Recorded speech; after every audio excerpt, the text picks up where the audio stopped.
કરીએ અને એપ્રિલમાં કાળઝાળ ગરમી અને ઘાતક માવઠાની આગાહી।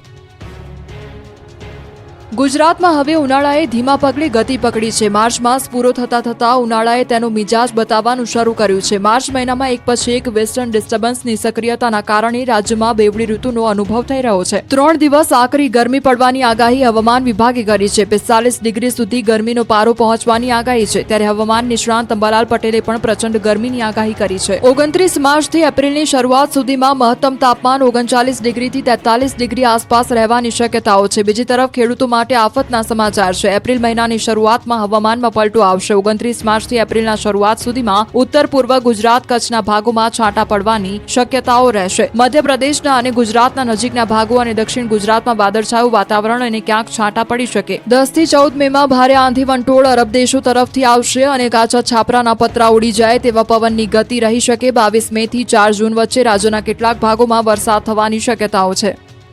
3 ડિગ્રી સેલ્સિયસ જેવું રહેવાની શક્યતા રહેશે અને 10મી મેથી 14મી મે વચ્ચે તો આંધી વંટોળ અને ઈરાન તરફથી આવતી કાળી આંધી આવશે। વિસાવદર સીટની પેટા ચૂંટણીના જંગમાં આપના ઉમેદવાર ગોપાલ ઇટાલિયા ઉતરશે। ગુજરાતની સરકારી ગ્રાન્ટીન એડ અને ખાનગી કોલેજોમાં એન્જિનિયરિંગ, ફાર્મસી, એગ્રીકલ્ચર અને વેટરનરીની 1,39,283 બેઠક પર પ્રવેશ માટે ગુજકેટની પરીક્ષા લેવામાં આવી। ધોરણ 12 વિજ્ઞાન પ્રવાહના વિદ્યાર્થીઓની ગુજકેટની પરીક્ષા લેવાઈ। 638 બિલ્ડિંગના 6,549 બ્લોક પર પરીક્ષા લેવાઈ। 34 શહેર જિલ્લામાંથી 1,29,706 વિદ્યાર્થીઓએ પરીક્ષા આપી। 70,297 દીકરા તો 59,409 દીકરીનો સમાવેશ થાય છે। ગ્રુપ વાઇઝ જોઈએ તો એ ગ્રુપમાં 49,175, બી ગ્રુપમાં 80,151 તો એ બી ગ્રુપમાં 380 વિદ્યાર્થીઓએ પરીક્ષા આપી। ગુજરાતમાં સૌથી વધુ સુરતમાં 19,067 વિદ્યાર્થીઓએ તેમજ અમદાવાદ શહેરમાં 11,657 અને રૂરલમાં 5,640 વિદ્યાર્થી, જ્યારે રાજકોટમાં 47 કેન્દ્રમાં 9,439 વિદ્યાર્થી અને વડોદરામાં 41 કેન્દ્રો પર 8,351 વિદ્યાર્થીઓએ પરીક્ષા આપી। પરીક્ષાને લઈને તમામ સેન્ટરો પર બંદોબસ્ત પણ ગોઠવાયો। પરીક્ષાને લઈને સ્કૂલમાં કોઈપણ પ્રકારની ગેરરીતિ ન થાય તે માટે તમામ વ્યવસ્થા કરવામાં આવી। આ ઉપરાંત વધતી ગરમીને લઈને તમામ સેન્ટર પર ઠંડા પાણીની પણ વ્યવસ્થા કરવામાં આવી। ગોંડલમાં પાટીદાર ક્ષત્રિય આગેવાનોની મળી બેઠક। જયરાજસિંહે કહ્યું, ગોંડલને બદનામ કરવાનું બંધ કરો। ગોંડલમાં ક્ષત્રિય અને પાટીદાર સમાજ વચ્ચે થયેલા અણબનાવ મુદ્દે પાટીદાર અને ક્ષત્રિય સમાજના અગ્રણીઓ એકત્ર થયા। બંને સમાજ દ્વારા સહમતિ તેમજ કોઈપણ પ્રકારના મતભેદ વગર સમાધાન કરી લીધું છે। જયરાજસિંહ, ગણેશ ગોંડલ, અલ્પેશ ઢોલરિયાએ વિરોધીઓ પર આકરા પ્રહાર કર્યા હતા। આ તકે પૂર્વ ધારાસભ્ય જયરાજસિંહ વિરોધીઓ પર આકરા પાણીએ જોવા મળ્યા અને કહ્યું કે ગોંડલને બદનામ કરવામાં આવી રહ્યું છે। આવી બધી વાતોમાં પડતા નહીંતર બધાએ સાથે મળીને જવાબ આપવો પડશે। બીજી તરફ જયરાજસિંહ જાડેજાના પુત્ર ગણેશ જાડેજાએ પણ વિરોધીઓને સમજી જવા હાકલ કરી। ખુલ્લા મંચ પરથી કહ્યું કે કેટલાક લોકો ગોંડલને મિર્જાપુર ગણે છે, પરંતુ આ ગોંડલ ભગવતસિંહજીનું ગોકુળિયું ગોંડલ છે। ગોંડલમાં સમાજના વાડા નથી। ગોંડલને મિર્જાપુર ગણાવનારાને ટપોરીઓ ગણાવ્યા। પાટીદાર ક્ષત્રિય સહિત બધા સમાજ એકજૂથ હોવાનો સંદેશ આપ્યો તો અલ્પેશ ઢોલરિયા પણ આક્રમક મૂડમાં જોવા મળ્યા। ખુલ્લા મંચ પરથી ગણેશ જાડેજાને ગોંડલના ધારાસભ્ય બનાવવાની હાકલ કરી। અલ્પેશ ઢોલરિયાએ વિરોધીઓ પર પ્રહાર કરતા કહ્યું કે બહારના લોકો લાડ ટપકાવવાનું બંધ કરે। ગોંડલની સીટ પર નજર ન કરતા ગણેશ તૈયાર છે। પટેલ સમાજ ગણેશને ખભે બેસાડીને ધારાસભ્ય બનાવશે। અહીંયા સીટ ઉપર કોઈ બહારના નજર ન કરતા અહીંયા અમારો ગણેશ તૈયાર અને એને અમે પટેલ સમાજનો એક ખંભે બેહારીને ધારાસભ્ય બનાવવાના છે ભાઈ। એટલે કોઈ એમનો બહારના લોકો રહેવા નથી। છોટાઉદેપુરથી ઢોંગી ભુવાનો પર્દાફાશ। દોરા ધાગા કરી લોકોને છેતરતો। કઈક આ રીતે છોટાઉદેપુરના સઠુલ ગામે ઢોંગી ભુવાનો પર્દાફાશ થયો। વિજ્ઞાન જાથાની ટીમે છટકું ગોઠવી ભુવાની હકીકત છતી કરી હતી। ગણપતભાઈ નાયક નામનો ભુવો દોરા ધાગા કરી લોકોને છેતરતો હતો। મહિલાના પગમાં માલિશ કરી વિધિ કરતા ભુવાની વિજ્ઞાન જાથાએ શાન ઠેકાણે લાવી દીધી। બીમારીના કારણે ધંધા રોજગાર માટે, પરીક્ષામાં વિદ્યાર્થી પાસ કરાવવા માટે, કોઈને કોઈ શારીરિક અને માનસિક નુકસાન કરાવવા માટે લોકો દુતારા ભુવાનો સંપર્ક કરતા હતા। આ અંગેની બાતમી વિજ્ઞાન જાથાને મળતા ગણપત નાથુ નાયકા નામના ભુવાને રંગે હાથે પકડી લીધો।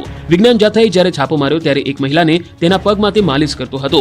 વિજ્ઞાન જાથાએ પોલીસને સાથે રાખીને પકડી લેતા ભુવાના બધા ધતિંગ નીકળી ગયા હતા। પોતાની ભૂલ સ્વીકારી હતી। કડવાલ પોલીસ સ્ટેશન પર લાવવામાં આવ્યો, જ્યાં પણ તેને કબૂલાત કરી કે તે જે કરતો હતો તે ખોટું અને ધતિંગ કરી રહ્યો હતો। તપાસમાં સામે આવ્યું કે ગણપતના પિતા વર્ષોથી દોરા ધાગા કરીને લોકો સાથે છેતરપિંડી કરતા હતા। હવે તે છેલ્લા 20 વર્ષથી લોકોને છેતરવાનું કામ કરે છે। વડોદરાના સોખડા હરિધામનો વિવાદ વધુ વકર્યો। પ્રબોધ સ્વામી જૂથ દ્વારા ન્યાય માટે મૌન રેલી યોજાઈ।